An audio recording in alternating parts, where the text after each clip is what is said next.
चाणक्य का अपमान किसने किया? एक लोकप्रिय कहानी बताती है कि चाणक्य ने धनानंद के दरबार में नौकरी के लिए आवेदन किया था। धनानंद ने उसे नौकरी देने के बजाय चाणक्य को बदसूरत ब्राह्मण कह करके उसका अपमान किया। चाणक्य ने राजा धनानंद को सत्ता से बाहर करने की कसम खाई। ने चंद्रगुप्त को जहर क्यों दिया था?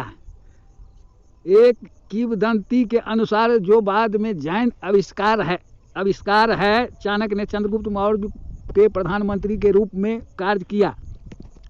उन्होंने चंद्रगुप्त के भोजन में थोड़ी मात्रा में जहर डालना शुरू कर दिया ताकि उन्हें इसकी आदत हो जाए। इसका उद्देश्य सम्राट को शत्रुओं के द्वारा जहर दिए जाने से रोकना था।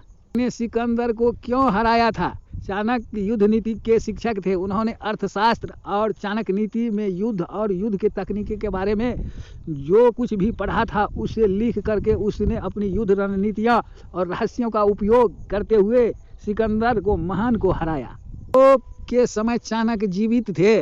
अशोक के मिलने या चाणक्य से संबंध होने का कोई ऐतिहासिक प्रमाण नहीं है। यदि हम काल कुर्मानिक साक्ष्यों के अनुसार जाए तो अशोक का जन्म 304 ईसा पूर्व में हुआ था, जबकि चाणक्य की मृत्यु 2083 ईसा पूर्व में हुई थी। इस प्रकार संभावना है कि चाणक्य जीवित थे और मौर्य राजा अशोक का जन्म हुआ था। मौर्य क्षत्रिय है। मौर्य जाति हिंदू धर्म के क्षत्रिय वर्ण से संबंधित है और काफ़ी हद तक एक कृषि समुदाय है। माना जाता है कि मौर्य ज़्यादातर उत्तर भारतीय राज्यों बिहार, उत्तर प्रदेश, मध्य प्रदेश में बसे हुए थे और अन्य क्षेत्रीयों जातियों को मौर्य है काशी, शाक्य, भागीरथी और सागर वंशी। सम्राट के सिकंदर की 3 इच्छाएं।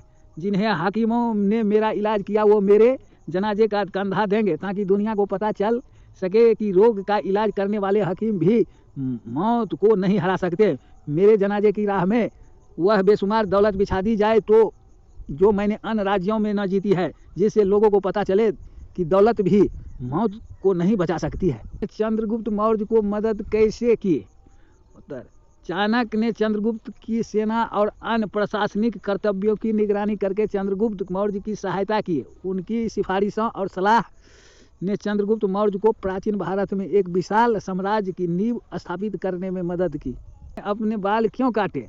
इस उदाहरण में चाणक्य ने प्रसिद्ध शपथ ली कि मैं अपने बालों को गुच्छे को जब तक नहीं बांधूंगा जब तक कि मैं पूरे नंद वंश को उखाड़ कर मगध में धर्म की स्थापना नहीं करता। अब ऐसे शासक ने भारत को बिगाड़ा है। बालों का वह गुच्छा जिसे तुम अभी घमंड से खींचोगे वह सर्प के समान होगा जो तुम्हें डसने के लिए वापस आता है। मृत्यु कैसे हुई?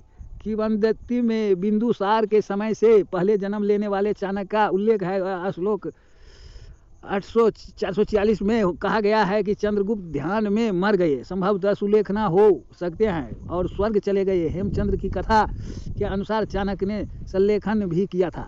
हाथ बाहर क्यों लटके हुए थे? सिकंदर ने कहा, मेरी इतना इच्छा पूरी कर देना।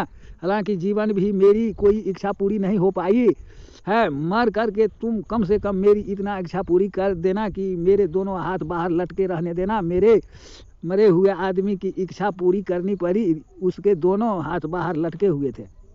घोड़े का नाम क्या था? सिकंदर प्रिय घोड़ा का नाम था ब्यूसेफेलस था। इसी का नाम पर या झेलम नदी के तट पर ब्यूसेफेला नाम से एक नगर बसाया था।